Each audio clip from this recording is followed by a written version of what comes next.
শহীদ রাষ্ট্রপতি ও সাবেক রাষ্ট্রপতি জিয়াউর রহমান হত্যা মামলায় মৃত্যুদণ্ডপ্রাপ্ত এবং প্রায় ৪৫ বছর ধরে পলাতক থাকা অবসরপ্রাপ্ত মেজর মোহাম্মদ মোজাফফর হোসেনকে আটক করেছে ঢাকা মহানগর গোয়েন্দা পুলিশ।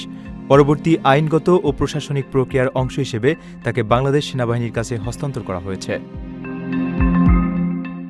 আইনশৃঙ্খলা বাহিনীর সংশ্লিষ্ট সূত্র জানায়, গোপন তথ্যের ভিত্তিতে পরিচালিত বিশেষ অভিযানে তাকে আটক করা হয়। পরিচয় ও মামলার তথ্য যাচাই শেষে প্রয়োজনীয় প্রক্রিয়া অনুসরণ করে তাকে সেনাবাহিনীর কাছে হস্তান্তর করা হয়েছে। তার বিরুদ্ধে আদালতে দেওয়া দণ্ড কার্যকরের বিষয়ে পরবর্তী আইনগত ব্যবস্থা নেওয়া হবে।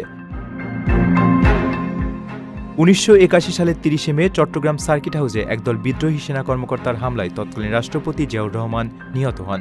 ওই হত্যাকাণ্ডের ঘটনায় দীর্ঘ বিচারিক প্রক্রিয়া শেষে মামলার রায়ে ১৩ জন সেনা কর্মকর্তাকে মৃত্যুদণ্ড দেওয়া হয়।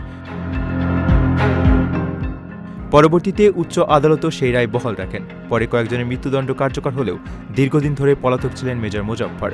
বিভিন্ন সময়ে তার অবস্থান শনাক্তের চেষ্টা করা হলেও তিনি গ্রেপ্তার এড়িয়ে যান। সাম্প্রতিক গোয়েন্দা তথ্যের ভিত্তিতে তার অবস্থান নিশ্চিত হওয়ার পর অভিযান চালিয়ে তাকে আটক করা সম্ভব হয়। নিজের একটি স্বপ্নের ফ্ল্যাট এখন আর স্বপ্ন নয়। প্রবাসীর সিটিতে শুরু হয়েছে ৬ বছর মেয়াদী সহজ কিস্তিতে ফ্ল্যাট কেনার দারুণ সুযোগ। এক ঠিকানায় আধুনিক জীবনযাপনের সব সুবিধা, নিরাপদ, পরিকল্পিত ও বিদেশের মতো স্মার্ট পরিবেশ। আজই বুকিং করুন আপনার পছন্দের ফ্ল্যাট আর গড়ে তুলুন নিজের স্থায়ী ঠিকানা।